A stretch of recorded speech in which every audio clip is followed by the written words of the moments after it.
Ele se via da seguinte forma: sou um jovem e este é um deus entre os homens.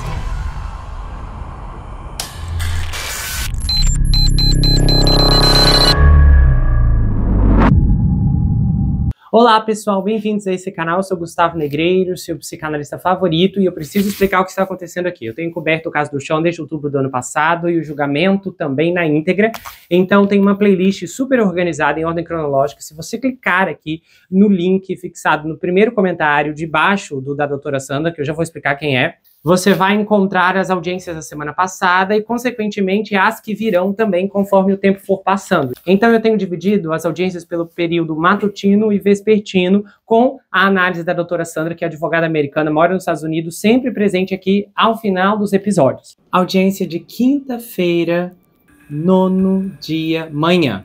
George Kaplan, antigo assistente do rapper Sean Diddy Combs, estava programado para dar continuidade ao seu interrogatório. Na quarta-feira, ele apresentou uma visão privilegiada da agitada vida de celebridade do Sean. Segundo o Kaplan, o Sean era um chefe difícil que fazia exigências rigorosas e ameaçava demiti-lo com frequência.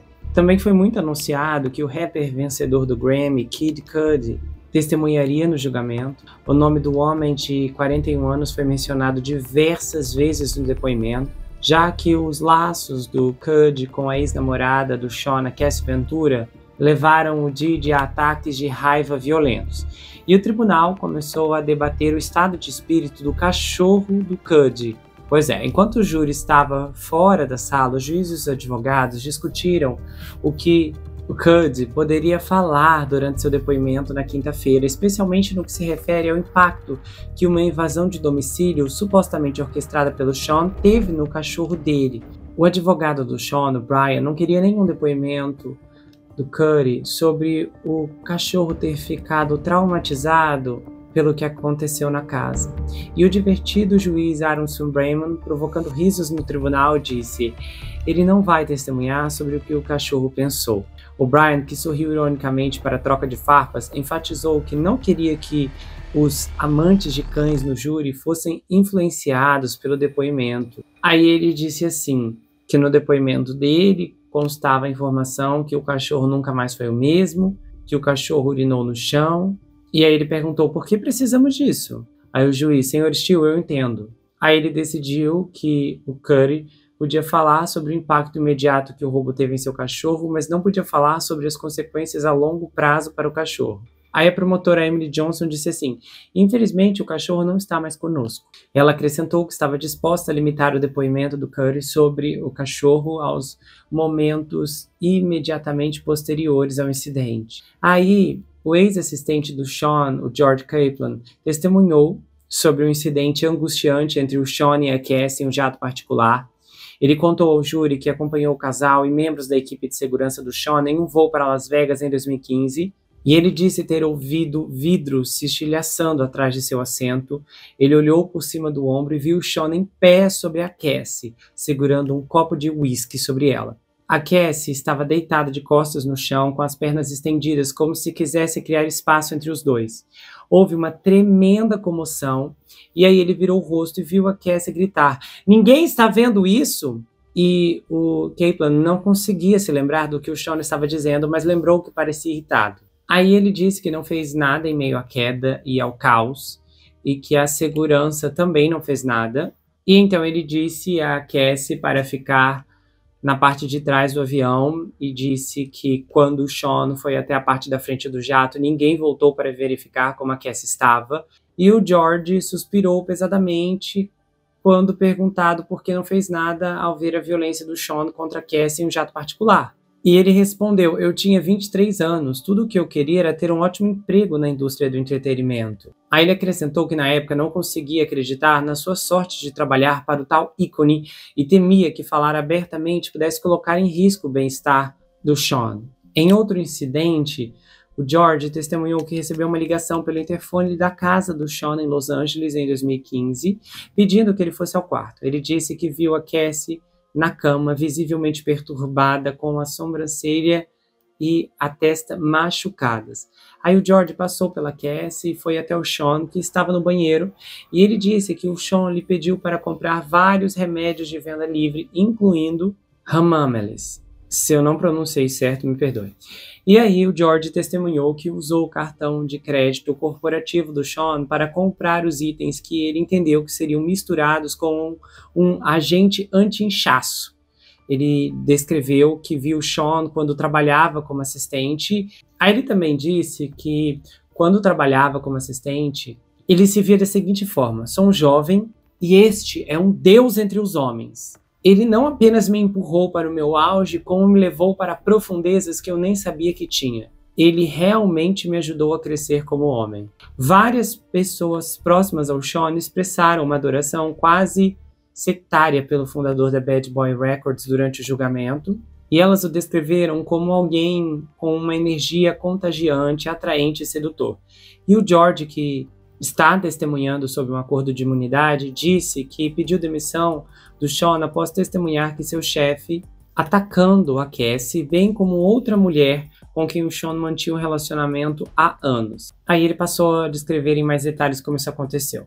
Ele falou que em dezembro de 2015 ele não estava se sentindo confortável com o comportamento físico que testemunhou ao longo dos meses em que desempenhou o cargo. E ele falou que foi uma decisão desafiadora, mas que sabia que era a coisa certa a fazer. Além do incidente do avião, que ele disse ter testemunhado e de ter atendido aos ferimentos da Cassie em outro momento, ele então viu o Sean jogando maçãs verdes, que ele não tinha certeza se eram de verdade, em outra mulher. O suposto incidente ocorreu em Miami entre o Sean e uma mulher chamada Gina. Ele testemunhou que o Sean jogou essas maçãs enquanto ela tentava se proteger. Ele também disse ter ouvido uma comoção mais tarde naquela noite, com gritos de um lado para o outro, depois que ele havia dado ao Sean uma bolsa de remédios. Então ele apresentou sua demissão em setembro de 2015, mas o motivo que deu ao Sean foi que seu pai estava com câncer. E o Sean foi muito gentil na época. Questionado pela procuradora assistente Maureen Coleman sobre o motivo de não ter feito nada para intervir em Miami, George repetiu que era jovem e ambicioso na época e que ele achou que poderia ser normal. Ao relatar esses eventos, ele se remexia na cadeira, cruzando os braços e olhando para o chão ou passando a mão no rosto. E então disse: o ataque à Gina provou ser a gota d'água. Eu não me sentia confortável, nem concordava com o comportamento dele, nem com o que eu tinha visto em alguns momentos. Embora nem sempre gostasse da maneira como o Sean agia, ele descreveu seu tempo trabalhando como assistente como uma oportunidade única na vida. E durante o interrogatório, ele disse ao tribunal que o Sean o levou a níveis que ele desconhecia ser capaz de atingir e que os amigos dele descreveram a universidade como a sua Universidade Harvard. Então ele descreveu seu trabalho, que basicamente se concentrava em organizar as refeições, a agenda, as viagens e o planejamento de uma empresa externa para o Sean como parte de suas funções administrativas. Aí a testemunha sabe que o falecido rapper Christopher Wallace, mais conhecido como Notorious Big, nasceu em 21 de maio, porque essa data era um feriado na empresa do Diddy. O advogado de defesa, o Agnifilo, perguntou ao Kaplan se ele estaria trabalhando, no caso, ele disse assim: você estaria trabalhando ontem, se ainda fosse funcionário do Sean? E ele disse que não, porque o Sean dava a todos um dia de folga para comemorar a data de nascimento do Wallace em 1972. O ex-assistente do Sean não se lembra se contou à segurança do Sean sobre um incidente violento em que atirou as maçãs na mulher. Ele também disse que não se lembrava de ter contado ninguém à segurança. E o advogado de defesa, o Mark, perguntou se ele já havia sido pessoalmente ameaçado pelo Sean. E embora ele disse que seu emprego era frequentemente ameaçado pelo Sean, ele disse que nunca foi submetido a ameaças de violência física do seu antigo empregador. Então, finalmente, às 10h46, o Kid Cudi sentou no banco das testemunhas e ele passou a ser chamado pelo seu nome legal, Scott Mesquite. E ele estava vestindo jeans claro, camiseta branca e jaqueta de couro preta. É muito incomum uma testemunha em um tribunal federal se vestir de forma tão casual. E o Cudi testemunhou que achava que a Cassie não estava mais saindo com o Sean quando ele começou a namorar com ela. E lembrou-se de um dia em que a Cassie ligou freneticamente para contar que o Sean havia descoberto o relacionamento E a Cassie disse que havia dado ao Sean o endereço de sua casa em Los Angeles e temia que ele fosse à casa dele para confrontá-lo. E o Scott disse ao júri que sabia que o Sean violou da Cassie durante o relacionamento de 11 anos. E ele disse que levou a Cassie ao Hotel Sunset Marquis por segurança. E o Scott contou também sobre um assalto que ocorreu no dia em que a Cassie lhe contou que o Sean sabia sobre o relacionamento deles. Enquanto a Cassie e ele estavam escondidos no hotel em Los Angeles e conversaram por telefone com a Capricorn Clark, uma assistente que trabalhava para o Scott e o Sean, ela parecia estar à beira das lágrimas. E então disse aflita que o Sean e uma pessoa afiliada estava na casa dele em Hollywood Hills e que ela havia sido forçada a ir junto e estava sentada em um carro em frente à casa do Scott, esperando pelo Sean. Depois de descobrir que o Sean e uma comitiva estavam em sua casa, o Scott testemunhou que ele saiu de um hotel e ligou para o Sean enquanto dirigia. E aí já foi xingando ele e disse: "Você está na minha casa?" Aí o Sean disse: "Só quero falar com você, calmamente. Eu estou aqui esperando por você." Quando o Scott chegou em casa, o Sean não estava lá e ele notou que suas câmeras de segurança normalmente posicionadas sobre a porta estavam desativadas. Dentro da casa, ele viu que alguém havia desembrulhado os presentes de Natal que ele havia comprado para sua família e trancado seu cachorro no banheiro. O cachorro ficou muito nervoso e abalado. E ele disse que entrou em seu Porsche e ligou para o Sean novamente para perguntar onde ele estava. E ele disse ao Sean que estava a caminho. Aí o Scott, que estava com raiva e queria brigar com o Sean, se acalmou depois de desligar. Aí ele disse: "Eu não sabia quem estava com ele e quais eram suas intenções." Então, chegamos no tão aguardado depoimento do Scott sobre como seu carro explodiu. Ele disse que recebeu uma ligação do cuidador do seu cachorro numa manhã de janeiro de 2012, logo depois que o Sean descobriu seu relacionamento com a Cassie, e correu para casa para encontrar seu Porsche destruído na entrada da garagem, perto dos restos de um coquetel Molotov. E ele disse: "O que é isso?" Quando o carro dele pegou fogo, ele estava a 45 minutos de casa. Um amigo lhe enviou fotos que mostravam a capota do seu Porsche aberta, isso tudo antes dele chegar. E nesse momento o Sean parecia estar absorvendo calmamente o depoimento do Scott sem demonstrar muita emoção. Às vezes ele se recostava na cadeira, na mesa da defesa, com os braços e as pernas cruzadas, enquanto o Scott descrevia confrontos violentos com o réu. E o Scott disse que ele e o Sean se conheceram no Soho House, em Los Angeles, depois que alguém explodiu seu carro. E então, em seguida, ele e o Sean se conheceram pessoalmente no Soho House, em Los Angeles. Foi a primeira vez que se viram, desde que entraram em um triângulo amoroso com a Cassie. E o Sean estava lá com as mãos atrás das costas como um super vilão da Marvel, ele descreveu. Mas ele disse que o Sean falou calmamente e que eles eram amigos, o Sean disse, e que não conseguia entender porque o Scott teria um caso com a Cassie. O Scott disse que o comportamento do Sean foi desagradável durante a reunião. E ele continuou me oferecendo água, e era tão estranho que ele estivesse tão calmo. Aí eles falaram sobre a Cassie, e o Sean disse: "Você sabia que aquela era minha garota?" Aí ele respondeu que acreditava que ambos haviam terminado. Aí a Cassie finalmente apareceu no encontro e explicou que o Scott e ela haviam se apaixonado e que as coisas simplesmente aconteceram. O encontro terminou com os dois homens apertando as mãos, e ele se lembrou de perguntar ao Sean: "O que vamos fazer com o meu carro?" E ele fez questão de provocar essa pergunta quando as mãos deles estavam entrelaçadas, para poder olhar nos olhos do Sean. Ele disse que o Sean o encarou, friamente respondeu: "Não sei do que você está falando." Aí o Scott retirou a mão e o Sean pareceu surpreso, dizendo: "Espere, eu pensei que estávamos tranquilos." Aí o Scott estava se referindo ao seu Porsche, que ele disse que alguém havia explodido. O Cud não pareceu estar nervoso ou estressado no banco das testemunhas. Ele respondeu as perguntas em um tom muito prático, e o rapper pareceu confortável e falou de forma coloquial enquanto relatava suas interações passadas.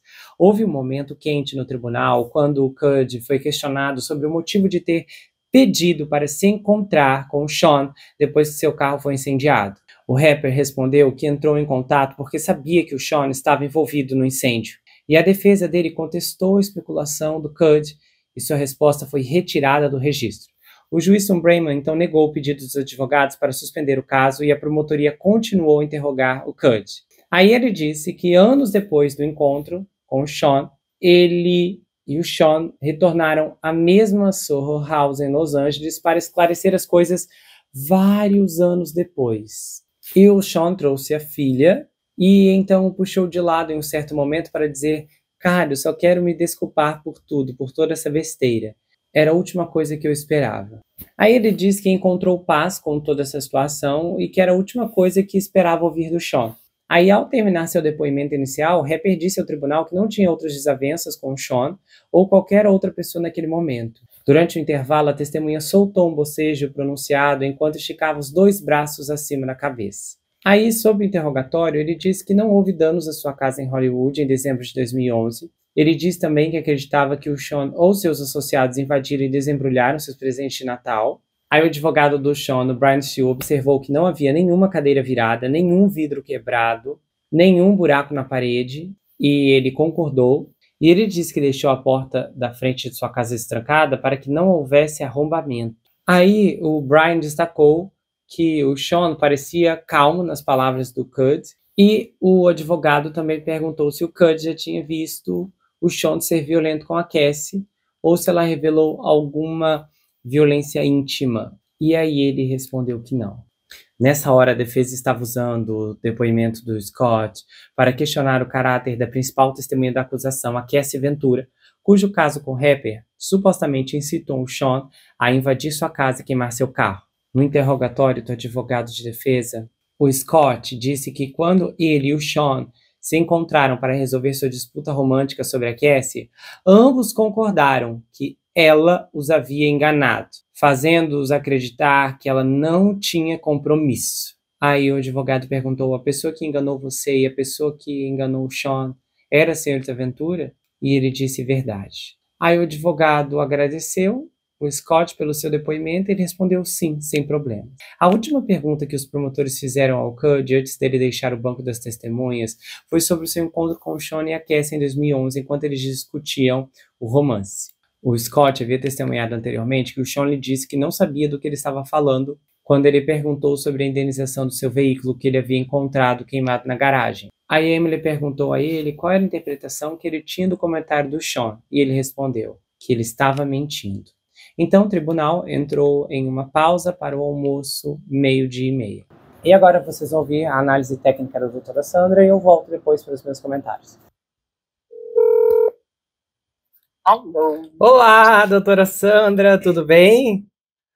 Tô bem com você. Eu tô bem. Aí tá frio ou tá fresquinho? Tá fresquinho Tá hoje, mas fresco? tava até meio calorzinho, mas tá beleza aqui. Pois é. Que dia foi hoje, hein? Olha só. Então, né? Por onde vamos começar? Bom, vamos começar pelo primeiro depoimento de hoje, que foi a finalização do depoimento do Gannon, né? ex-assistente do George Kaplan.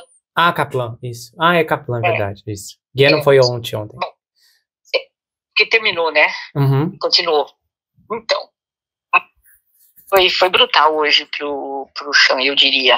Porque hoje todas as pessoas, um foi o ex-assistente, o outro foi uma maquiadora, né, profissional, uma make-up artist, depois foi o Kid Cudi, e depois um agente federal.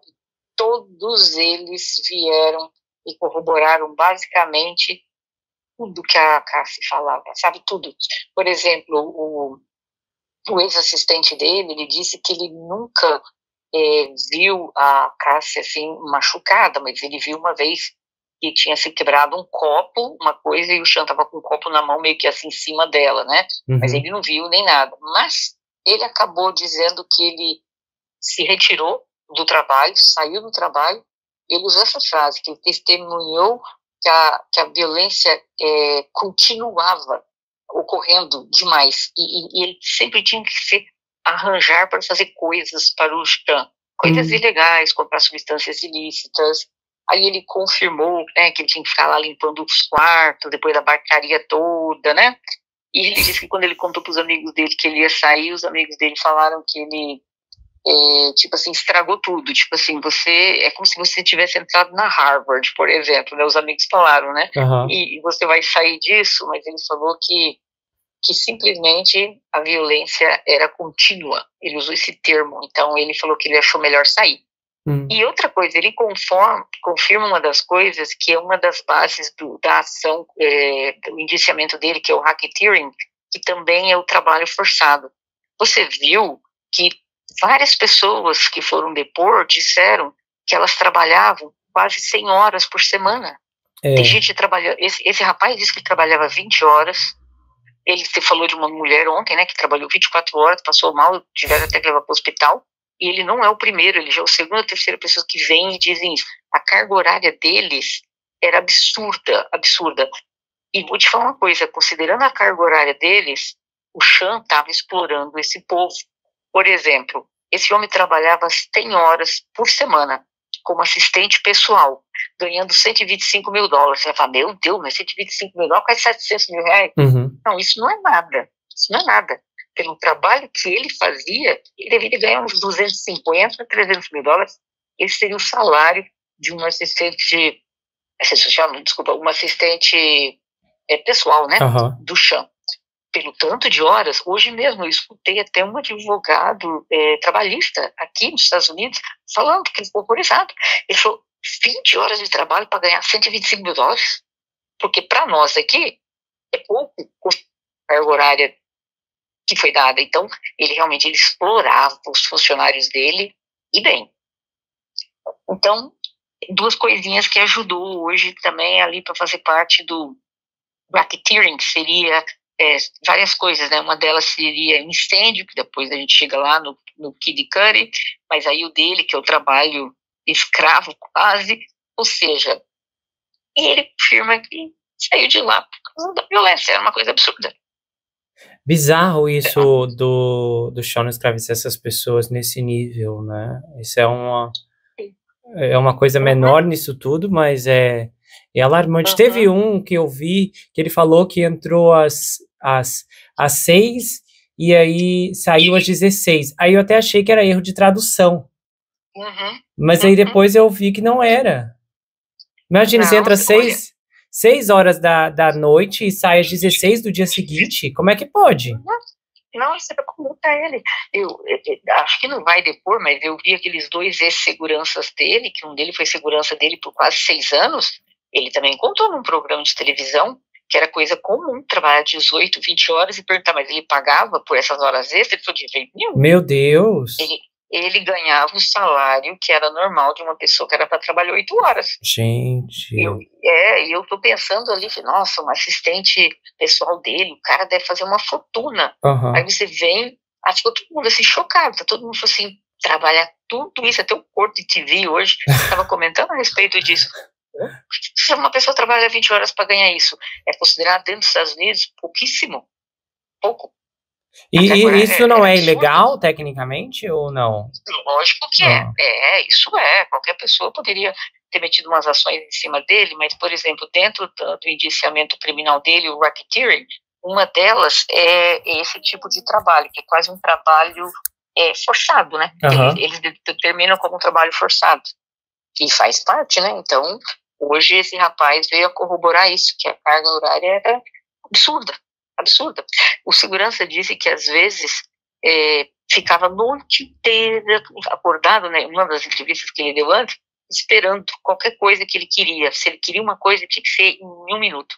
Mas, por exemplo, você vê como que ele é um homem mau.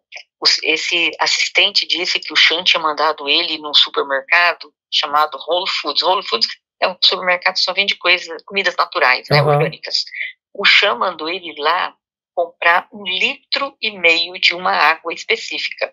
O cara foi lá, não achou 1,5 litros, porque não tinha, mas tinha uma de 2,5 litros. Ele comprou. Nossa, o Chan virou o bicho com ele.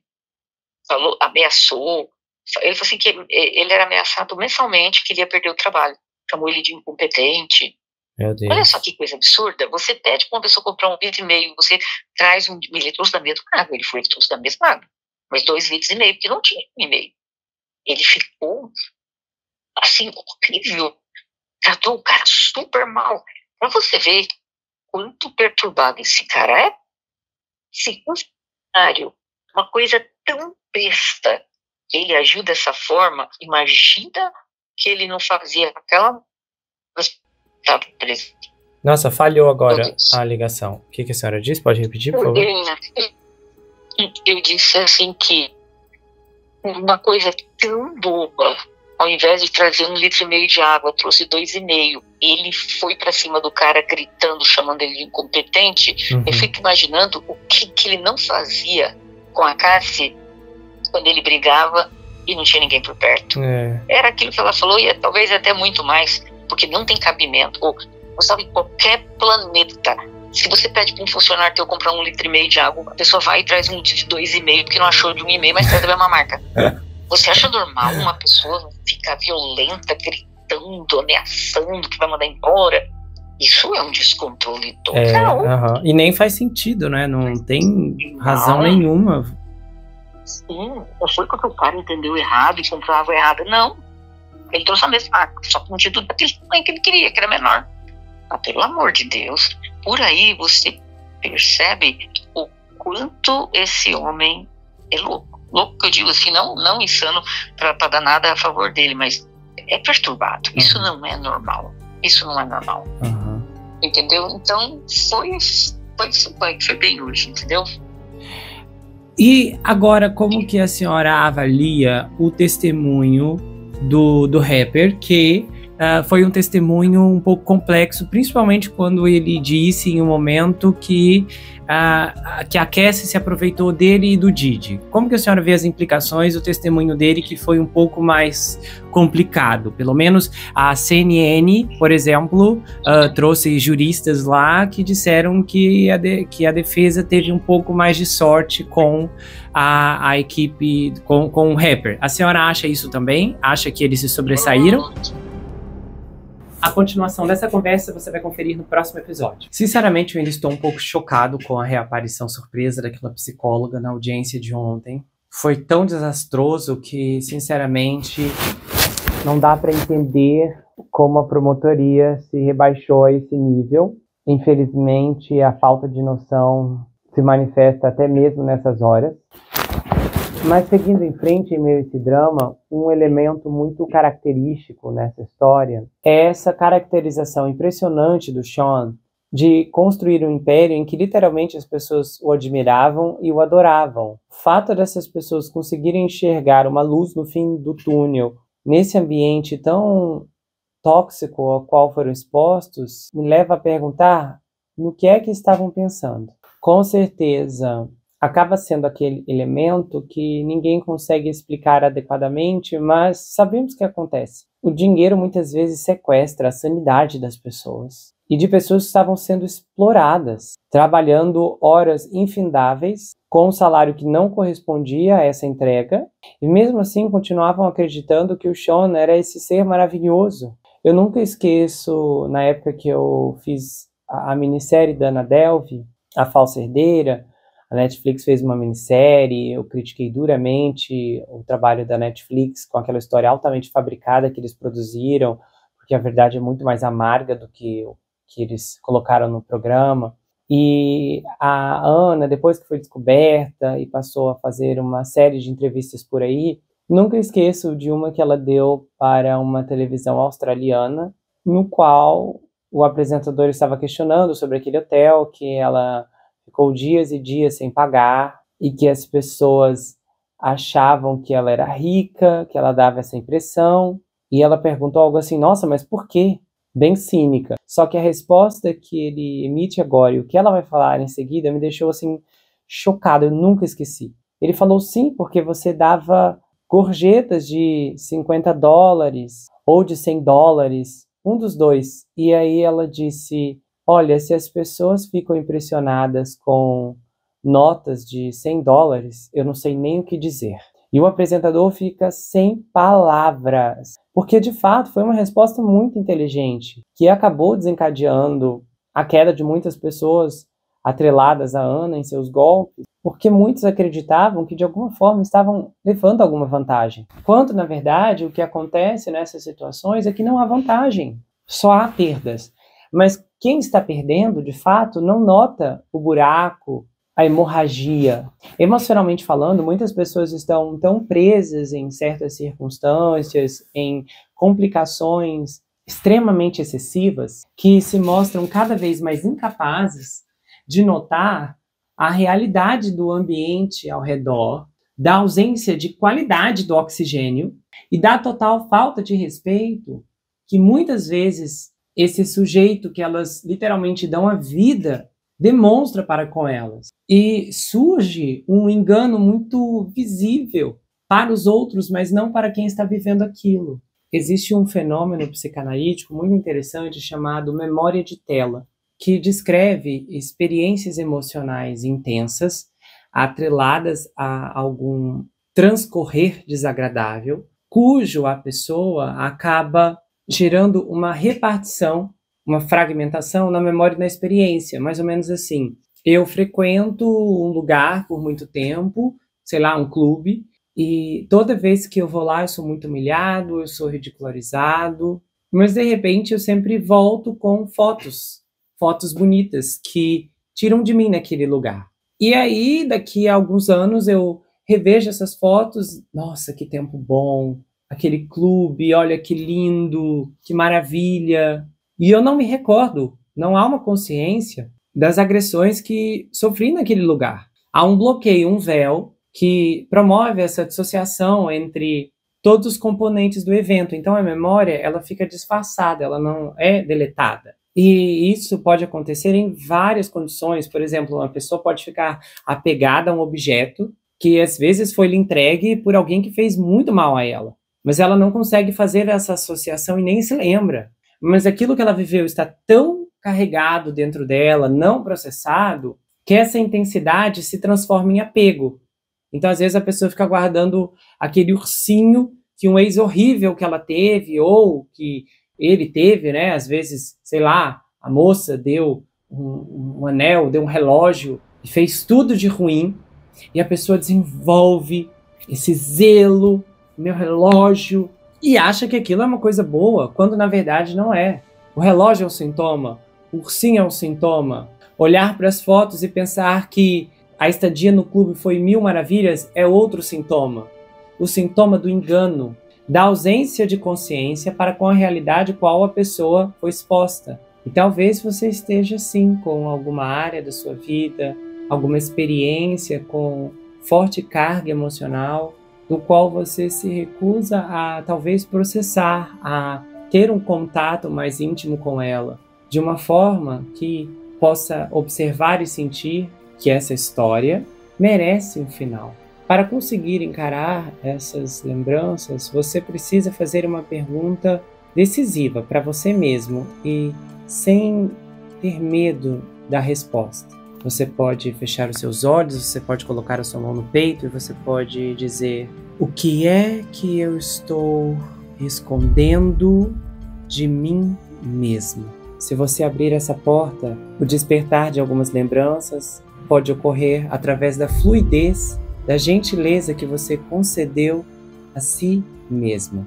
É uma ação efetiva para uma redescoberta.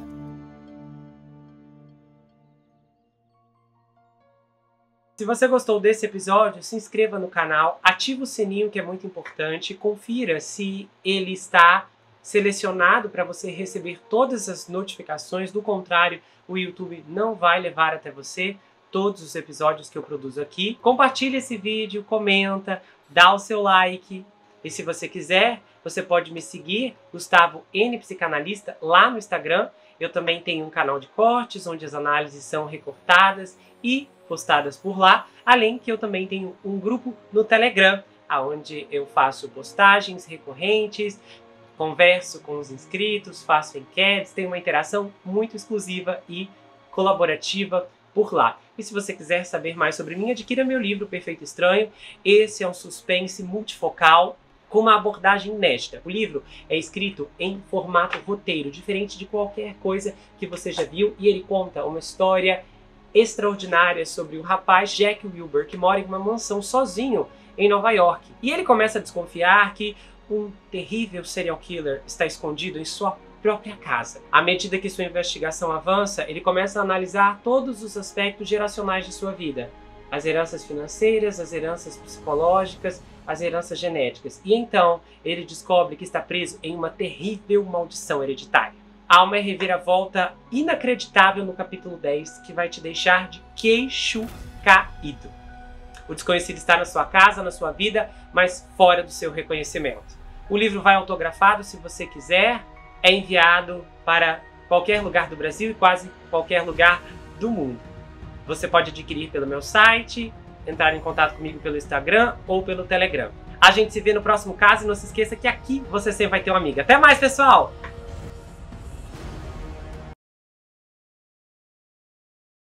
Se você gostou desse episódio, se inscreva no canal, ative o sininho que é muito importante, confira se ele está selecionado para você receber todas as notificações, do contrário, o YouTube não vai levar até você todos os episódios que eu produzo aqui. Compartilhe esse vídeo, comenta, dá o seu like, e se